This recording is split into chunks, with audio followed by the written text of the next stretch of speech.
How's it going, everyone? Jimmy here from Anglers. Today I'm going to attempt to show you guys how to splice mono into hollow core. This is an offshore technique that they use to get your mono top shot onto your braid underneath. It's a knot-free connection, so it's 100% breaking strength. You don't have to worry about anything pulling out or slipping. All right, so we got the close-up here. I'm gonna quickly show you everything you're gonna need to do this splice. So we got our hollow core. I have 130-pound diamond braid here. Gonna get our mono. I have 50-pound orange high catch, just so you guys can see it a little bit easier. I have a bobbin with some size D rod wrapping thread.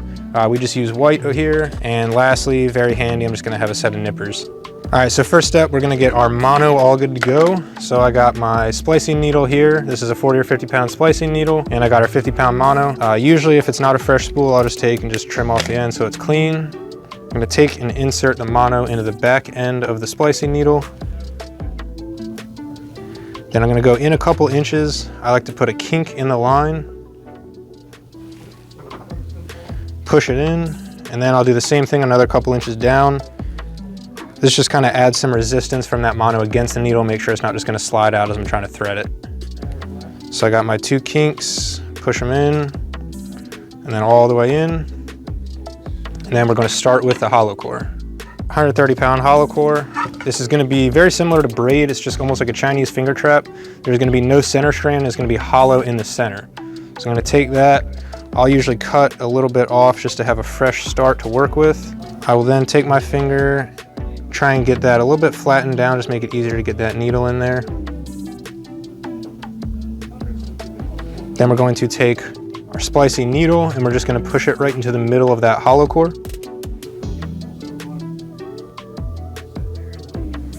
Once you get it started, I like to use my 2 fingers here to kind of pinch and pull this line down. And this finger is just kind of going to act as a guide for the hollow core, keep everything straight, make sure that needle's not poking out. So I'm kind of just going to smooth motions, very little bit at a time, no need to rush. Just kind of threading that in, threading it in, threading it in. All right, so I'm just going to continue threading. You can see I got it going down the line there. Every once in a while, you might end up poking the needle out. That's fine. You're just going to want to tease that hollow core up the needle, get it back, and then keep everything center and just keep going straight. Every once in a while too, after I get a good little bit built up on the needle, like I'll do right now. So you can see I kind of got it clumped down here. I'm going to take my finger, run it over the needle, and just flatten that line all the way down to where my mono goes into the hollow core. And I'll do that maybe every foot or two as I'm splicing in, just to make sure that everything's nice and tight. All right, so when we're splicing here, we normally go 6 to 8 feet, then we'll bring our needle out. So once you guys have it threaded in 6 to 8 feet, you're just gonna just push through your hollow core. You're gonna come all the way out with that mono. Then I like to cut right behind. And then we're gonna push that mono back into the hollow core, just like that.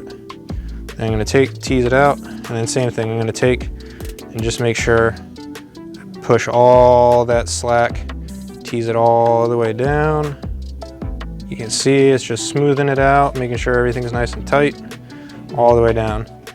So once again, you're going to go 6 to 8 feet into the line before you go out, and we're going to make sure our mono's pushed back in, nothing's sticking out, and then we're going to tease that all the way down, make sure it's nice and tight, get all the tension out of there. All right, so that's finished for the actual threading. Next, we're gonna do what's called a splice and finish up this little connection right here. All right, so we got our splice finished, got the mono inside the hollow core. Now we got our connection, and we're gonna do what's called a serve to finish that. So all we're gonna need for this is just our thread and our bobbin. And to get started, if you guys have ever done any fly tying, it's gonna be a very similar process. We're gonna lay that line over top of both, kind of where I want to start the wraps. So I'd say maybe 3-4 inches up the hollow core. And then I'm gonna take bobbin and swing it around and wrap and make sure that I'm going over top of the connection, and I'm also going over top of the thread. So I'm gonna start just like that, stop it. Then we're going to take the tag I just wrapped over and just simply pull that to lock that starting knot down. And then I'll take my clippers and I'll clip that off. So this is kind of the hard part that takes a little bit of practice to get right. What I'm gonna be doing is basically swinging this bobbin and wrapping around both lines from here to about the same point up the mono. Just make sure your wraps are sitting nice and clean, as close to each other as you can get.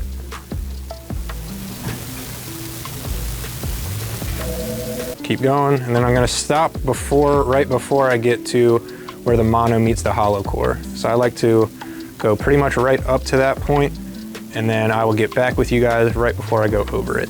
All right, so as you can see, I got my thread wraps leading up nice and clean, and I'm pretty much at that connection. So I like to pull enough line out here where I can go over that without having to stop.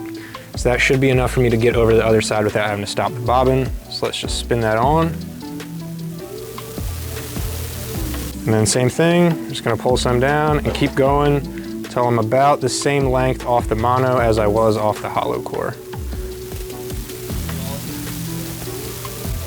All right, so you can see I got my thread wraps nice and clean all the way up the hollow core to the connection and up the mono. After this, I'm just gonna take my bobbin and just do a couple overhand knots just to lock all my wraps down and make sure they don't come uncoiled as I do everything else. So I will literally just take this, just put a single hand knot in, pull it down. All right, so after I got my half hitches, I'm gonna pull maybe about 1.5 feet out. And then this part is kinda a little bit weird. I'm gonna wrap the bobbin around my mono about 7 times.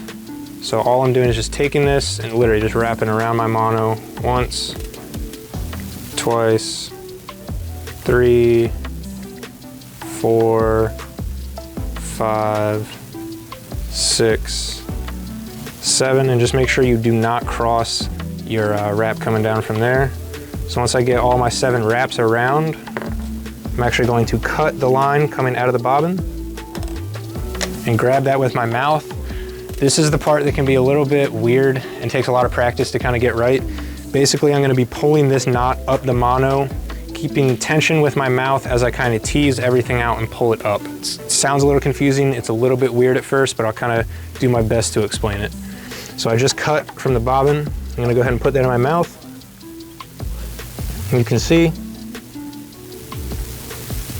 I've got this knot starting to form up here. Just gonna tease it out, pull, tease, pull, tease. Might have to re-grip.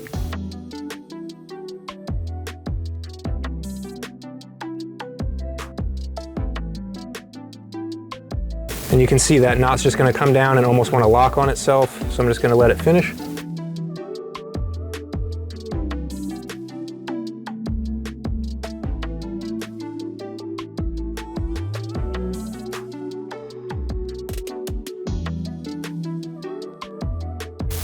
Go ahead and pull. And then once you get that knot locked down, you can pull real good against the mono with the thread. Sometimes your thread will just pop right there. Other times you're gonna have to take it and just trim it real close. And then after that, you got your serve all finished up. It's not going anywhere. You don't have a knot. There's no knot on a splice. The only other thing we will do is we'll take either some Plyo Bond or some Gorilla Glue contact cement, and we'll just put a real little bit of glue over those thread wraps just to really lock them down. But that's kind of the basics of the splice and serve. I would be happy to show you in person if you guys want to learn more.